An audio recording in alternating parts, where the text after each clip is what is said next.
markale iyo silsiladii jacayl dhiiga ku loo dhaqtar kaamada weeyo waa qaybtii 23aad waa Munabilan oo dhaanta soo bandhigtay sabir kaga qaadatay xiilka Yuusuf Birjeex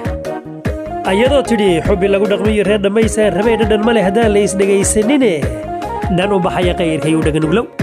أنا ذيك أنا نعبحه إذا كي يوجهي سدحات سلسلة يا رياضي أبوان مهد أحمد شيخ حسن وأبوان كأي سلسلة دني كتاعين تاي مرتديس والله حنكي بشارة ودني موسيقى وحا كل ريحينوك وافر صمدي سو ساردي تشيل جامع أوفيشل كلا صعود عن سيدو كله منبلا أوفيشل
يا